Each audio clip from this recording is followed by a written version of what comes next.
blue economy potential. Indonesia, with a population of over 280 million, the largest in Southeast Asia, and the world's fourth largest, is on a real growth path. We're expecting 5 to 6% economic growth this year, and that is also demonstrating the country's crucial role as an anchor of stability, dialogue, and resilience in an increasingly turbulent and uncertain global geo-economic environment. Once again, Mr. President, we're so delighted to have you here. Thank you for your leadership, and we're looking forward to seeing you also at the Ocean Impact Summit later this year. Welcome, Mr. President.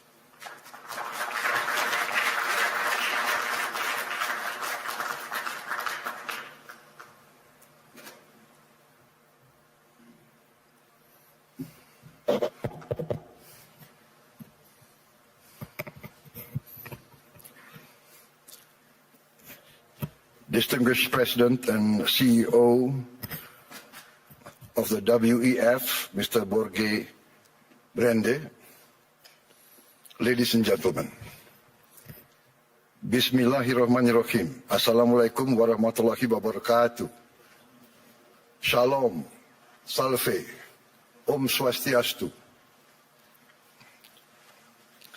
Ladies and gentlemen, we gather here in Davos at a time of great uncertainty, a time when wars continue to break out, a time when trust between nations, between institutions, between peoples is fragile. History teaches us peace and stability are our most valuable assets. Peace and stability are the ultimate prerequisites for growth and prosperity. There will be no prosperity without peace. Excellencies, distinguished delegates, the IMF recently described Indonesia as, I quote, a global bright spot with strong economic growth amid a challenging external environment. While the world had faced tightening financial conditions, trade tensions, and political uncertainty, Indonesia continues to grow. Indonesia's economy grew by more than 5% every year over the last decade.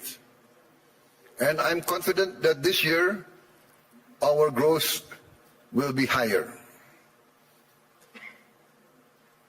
Our inflation remains at around 2%. Our government deficit is now kept below 3% of our GDP. International institutions did not praise us because of unfounded optimism. They did so because of evidence. They recognize that Indonesia's economy is resilient. Our policies have been and will always be well calibrated.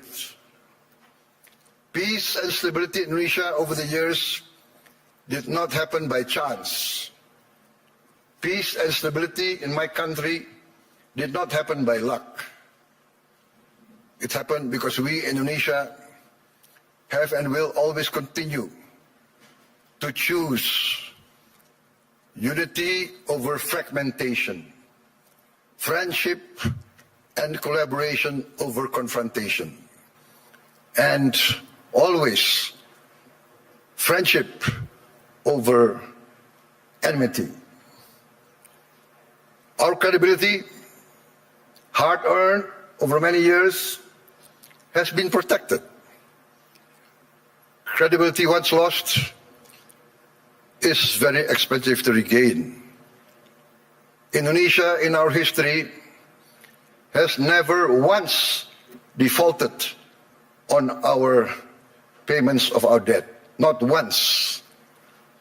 Succeeding regimes always pay the debts of the preceding regime. Presidents, successive presidents will always honor the debts of the previous administration. Excellencies, distinguished friends, in addition to requiring peace and stability, growth requires statecraft and capital, in particular the efficient allocation and reallocation of capital. That is why last February we established our sovereign wealth fund, Danantara Indonesia. Danantara means the energy to power the future of Indonesia. Danantara is a sovereign wealth fund with $1 trillion in assets under management. With Danantara, I can stand here in front of you as an equal partner. Indonesia is now not only a land of peace and stability. Indonesia now is more and more the land of opportunity. Once again, I mentioned that I am convinced that our growth, the growth of our economy will be significantly surprising to many in the world. With the Danantara, Indonesia is now able to be your partners. We will co-invest and grow with you. The Danantara is established to finance and co-finance the industries of the future. We are determined to industrialize our country in a significant way. The industries of the future must be executed well and wisely. That is why we built the Danantara with strong oversight and institutional responsibility. And we try to find the best executives to direct the leadership of the Danantara.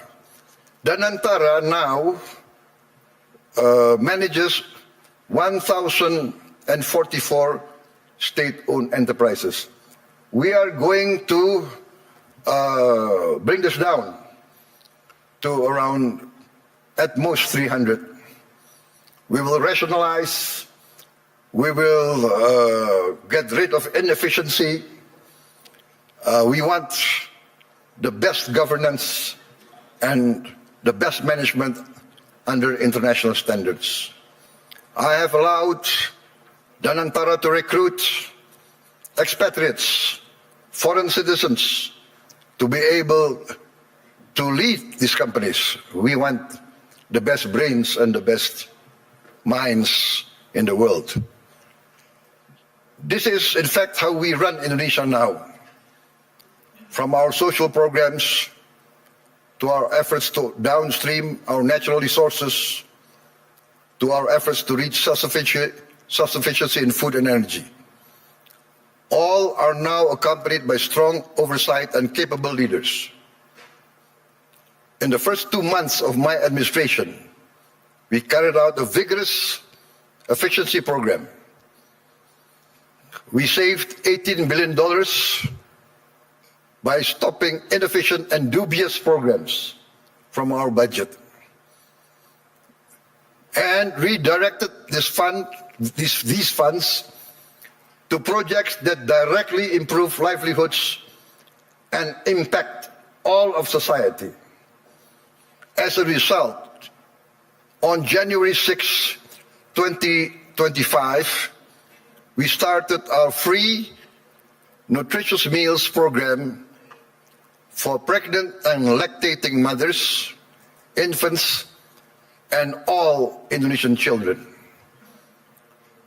On our first day, we started with 190 kitchens, serving 570,000 people per day. 570,000 meals per day. Today, in 1 year, we have achieved 21,102 kitchens serving nationwide.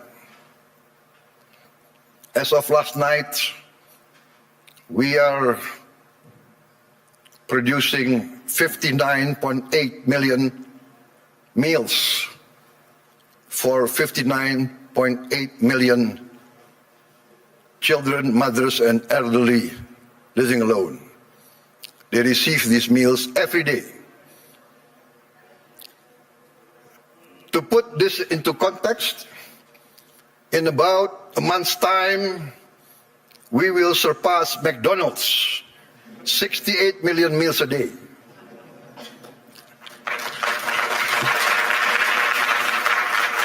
We started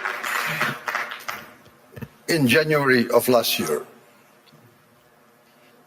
This year we aim to serve 82.9 million meals a day.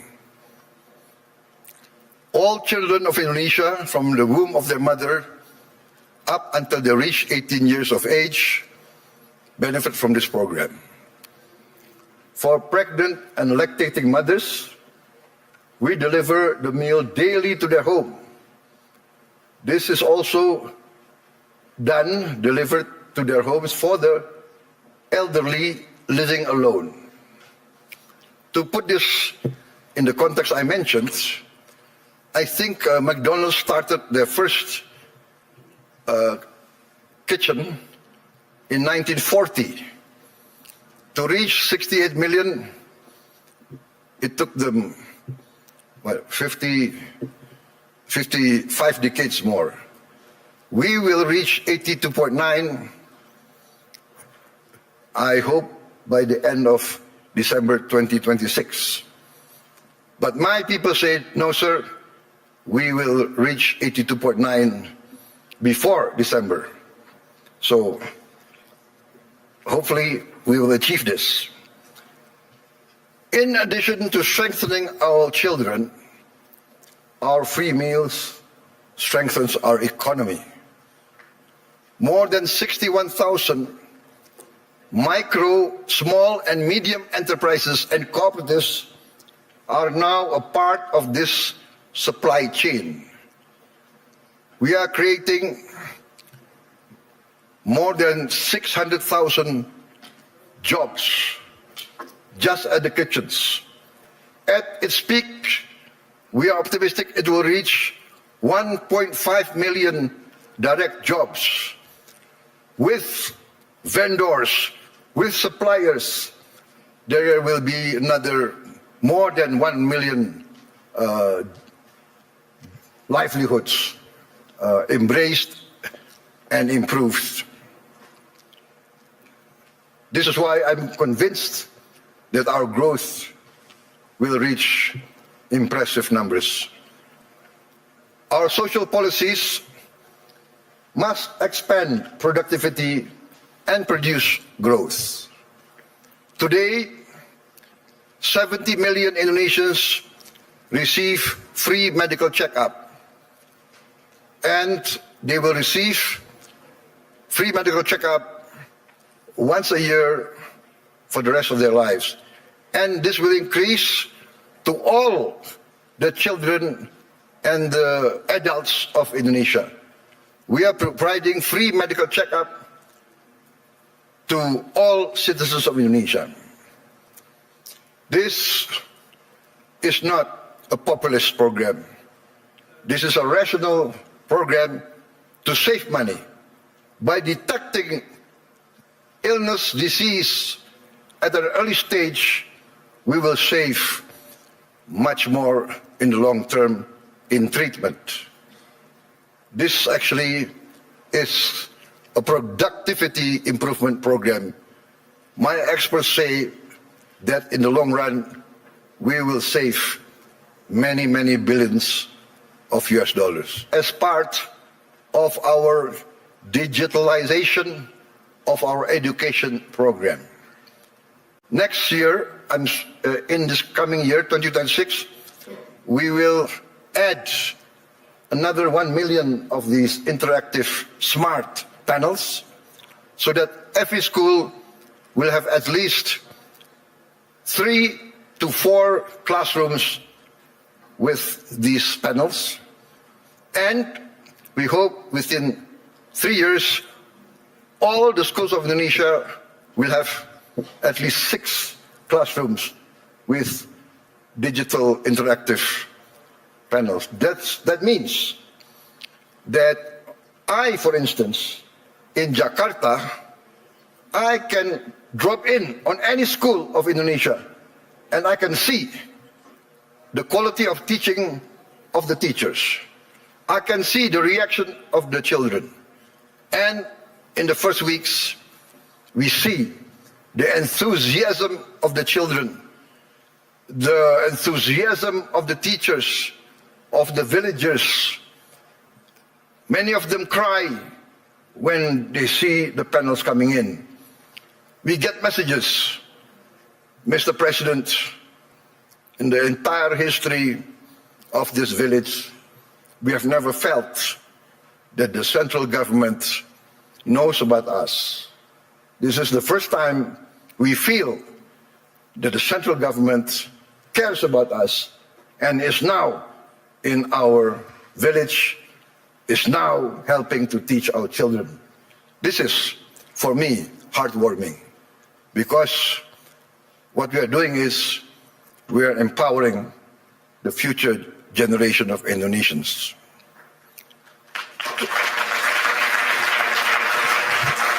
Why does this matter to global investors gathering here at the World Economic Forum? Because I am of the conviction that human capital determines long-term growth, long-term returns. Human development, human resources is the key to a thriving and successful nation. Lack of education is the path towards failed states. No country can hope to be stable and prosper if its people are illiterate, if its people are not able to keep up with modern science and technology. In addition, this year we will increase the renovation. I'm determined to modernize and renovate 60,000 schools. I'm also building 1,000 schools, what I call integrated, comprehensive schools with modern facilities, with modern laboratories, 1,000. I have already, 500, but I've already built 160 schools, boarding schools for the very poor. So this is maybe unique, because usually the children of the upper class, the children of the wealthy, go to boarding school. But I now make boarding schools for the very poor. Their only condition for entering the school is they must come from the bottom deciles of our society. Those who are very poor, I'm taking their children. I want to cut the chain of poverty. Usually in countries like my countries of the global south, countries of the third world, countries coming out of hundreds of years of colonialism, usually the son of a poor peasant will be a poor peasant. The son of a garbage collector will be a garbage collector. The son of a street hawker will be a street hawker. The son of a day laborer in the harbor will also be a day laborer in the harbor. This is what we call in the Global South the circle of poverty. I'm determined to break the circle. I'm determined that the son of the poorest should not be poor. They must be given equal opportunity. And that's why I've already built 166, and I will build total 500 of these boarding schools. And another 500 not boarding schools, but centers of excellence to boost the other children who are brighter. Also, I've started 20 new boarding schools for the academically gifted. I'm also building 10 new universities, and I'm discussing and negotiating with the best universities of Europe, United Kingdom, and North America to twin them and to produce universities and campus of international standard. In addition, we are now in the process of building 83,000 cooperatives with 83,000 warehouses, 83,000 cold storage, 83,000 mini markets, 83,000 village drugstores selling generic medicine, and all subsidized goods direct to the villagers without intervention from too many middlemen. We are also going to modernize what we call the new fishing villages. We will build at least 1,000 this year, but we actually want to allocate funds for 5,000 villages. Each village will have 2,000 fishermen. We hope to impact 10 million fishermen with their wives and their children. This will impact at least 40 million Indonesians. We have started a pilot project in Biak, in Papua, and the result is very heartening. The average increase in their livelihood is 60% increase in their annual livelihood. Why? Because before, to get ice was impossible for them. There was no ice-making factory near their villages. To get diesel very far, we will build diesel stations in every village. They will have access very easy. Ladies and gentlemen, let me say this clearly. There is no investment climate without the certainty of equitable rule of law.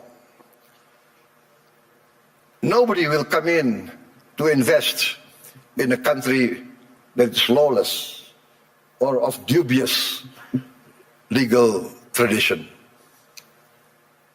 I am determined under my administration to ensure the rule of law. The rule of law must prevail over any vested interests.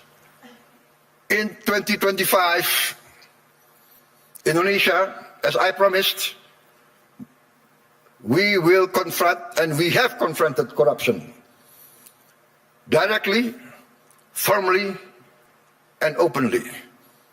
As any person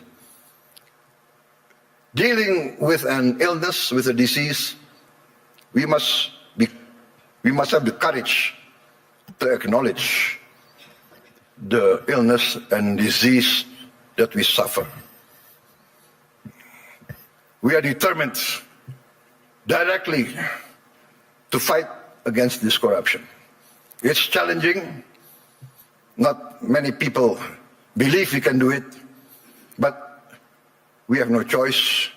I have no choice. I have been inaugurated I've been sworn in to uphold the Constitution and the rule of law. In my first weeks in government, we uncovered massive abuse in fuel and crude oil governance. In all sectors of the economy, we found illegality, illegal practices. In my first year of administration, we have already confiscated 4 million hectares of illegal plantations and illegal mines. It is amazing. I call this not free enterprise. I call this not the free market.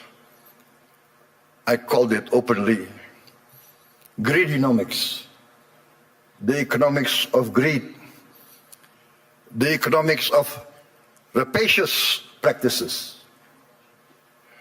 Maybe in many of your countries, there was a period like this, a period of the robber barons. I have confiscated 4 million hectares, but 2 days ago, I led a cabinet meeting by Zoom from London, and we decided to confiscate or to revoke the licenses of 28 corporations which had licenses over 1.01 million hectares. I revoked because we found them violating laws. They were building plantations on protected forests. This is a flagrant undermining of the rule of law. Perhaps these rapacious so-called entrepreneurs feel that they need not recognize the sovereignty of the Indonesian government. Or perhaps they feel they can buy all Indonesian government officials. I have reports that some of these people in their meetings say, oh, it's okay, there is no government official that cannot be bought. Well, I challenge them to try to buy officials for my administration. They will come to find themselves a big surprise. Combined with the 4 million hectares of illegal plantations already confiscated, we have, in fact, enacted the boldest, the most daring forest law enforcement effort in the history of Indonesia. We have closed, up to now, 1,000 illegal mines. But my staff, my people report to me, sir, there is at least another 1,000 or more. There could be as many as 666 corporations that violate the law. So I say, what can we do? We can only have the courage to enforce the law. There can be no compromise.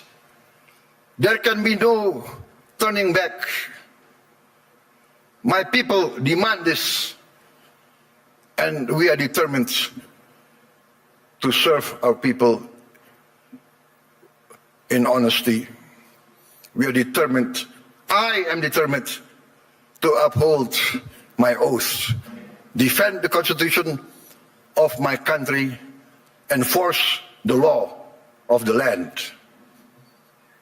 You might not have heard our story because we are people who do not like to be flamboyant. We are low-key. We tend to be below the radar. But we are very determined in our effort to keep up with the rest of the world. You might not have heard this story, but extreme poverty in Indonesia fell to its lowest level in history. I'm determined in the next 4 years we will eradicate extreme poverty and we will bring down poverty as a whole. That is my mission in my life. That is my mission in the remaining years of my life. There is nothing more honorable. There is nothing more satisfying than bringing down poverty and bringing down, eradicating hunger. There is a saying I learned from my elders. One of my elders, very wise man, very honest political leader, he told me, Prabowo, the duty of a leader is very simple. The leader of this country, if you want to be leader of the country, you must work so that the poor and the weak can smile and can laugh. Very simple. What does that mean? If the poor, the weak can smile and can laugh, that means they have hope. That means they see a future. That means their livelihood is being improved. So that is my mission now, to make the poorest of Indonesians, the weakest of Indonesians, smile. I think part of this is we must combat corruption, manipulation, malfeasance. Ladies and gentlemen, a few days ago, I was surprised myself.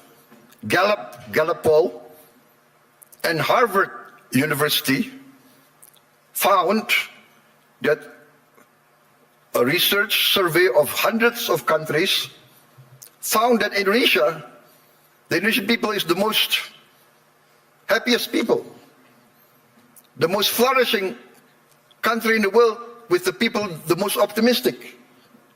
This is a bit heartening, but for me also a bit sad. I know my people. Many of them live in shacks. Many of them do not have clean water. Many of them do not have bathrooms.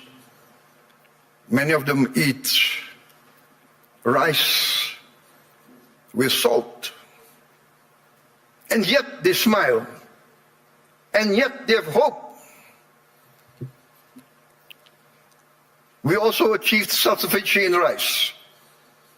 The first time in many, many years, our rice production is the highest in the history of Indonesia. I gave a target to be self-sufficient in 4 years. I gave a target to my team. They did it within 1 year. I am convinced in the next 4 years, we will be self-sufficient in the other food products. Corn, sugar, protein.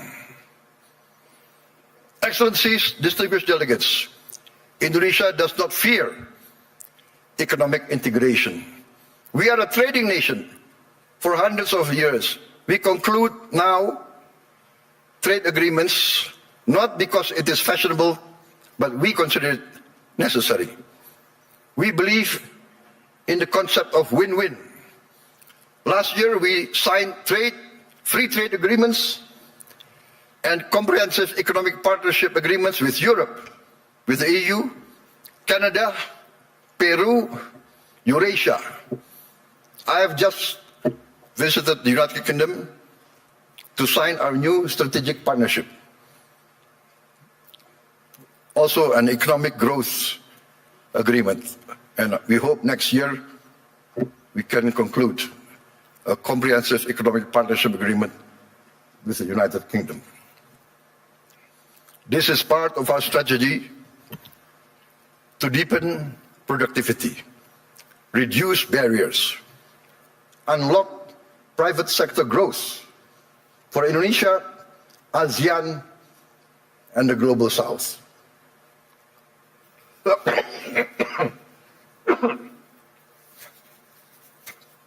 Excuse me.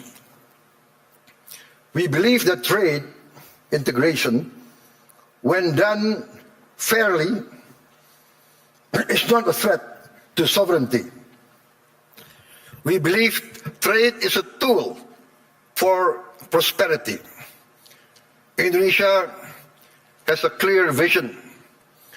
We are determined to become a modern country, integrated with the global economy, providing good quality of life for its citizens, living free of poverty and hunger. But we understand very well this cannot be achieved by slogans alone. It requires determination, good governance, clean government, free of corruption and malfeasance. And in the end, we must have efficient public administration. We must also enact a new culture in our bureaucracy. Our government must serve the general good and must not entrench itself in collusion with greedy and rapacious economic players. Achieving our mission also requires smart investment in infrastructure, simplifying rules and regulations, getting rid of too much red tape, and of course, significant investment in health and education.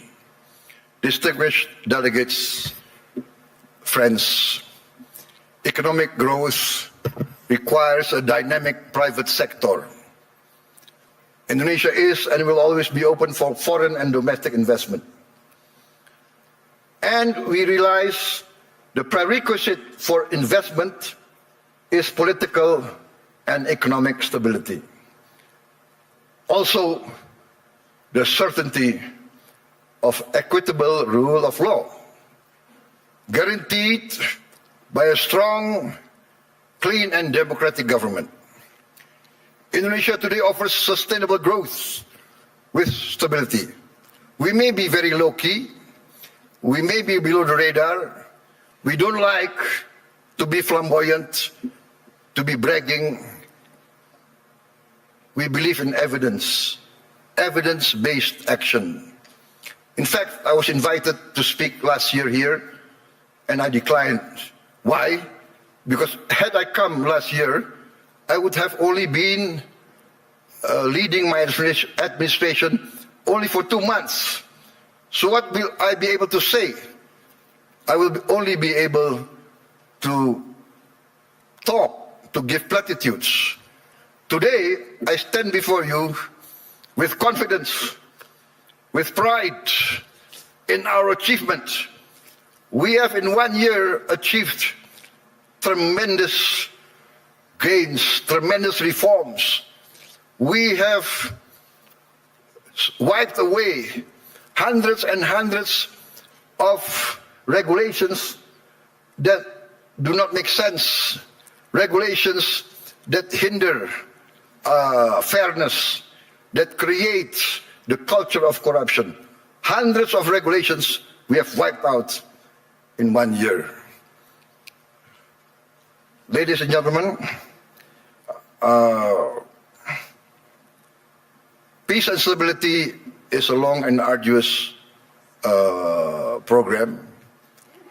But if you want to take something from my talk today, maybe it should be this.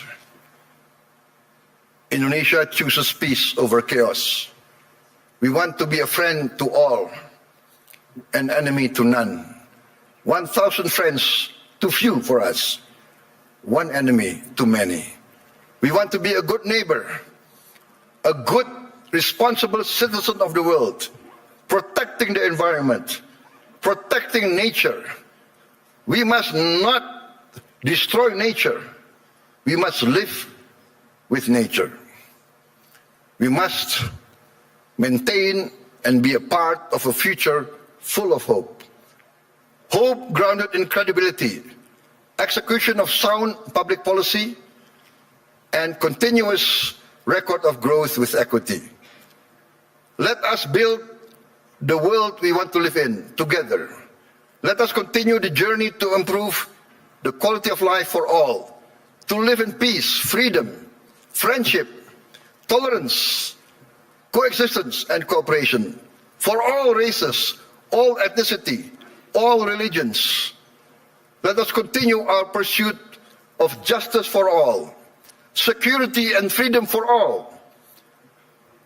I look forward to seeing many of you here in this room, in Indonesia, because in Bali this June, we will host the first Ocean Impact Summit, together with the World Economic Forum, which Indonesia is sponsoring, together with the important participation of Mr. Ray Dalio and his research vessel, Ocean X.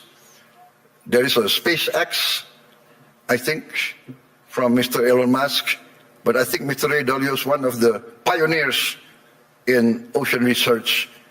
And Indonesia, being 3/4 sea, we are very concerned about the future of our ocean. Ladies and gentlemen, thank you very much for your attention. May you go in peace with the blessing of the Almighty God. Wassalamualaikum warahmatullahi wabarakatuh. Shalom, salve, Om Shanti, Shanti Om. May peace be upon us all. Thank you.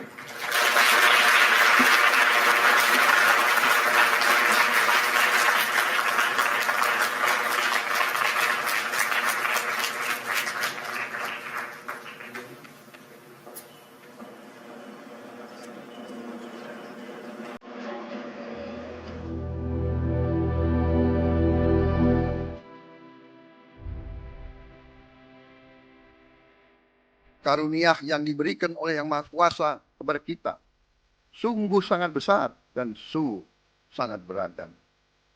Namun tengah segala karunia tersebut, kita pun harus berani untuk menjadi bangsa yang berani, bangsa yang tidak takut tantangan, bangsa yang tidak takut rintangan, bangsa yang tidak takut ancaman.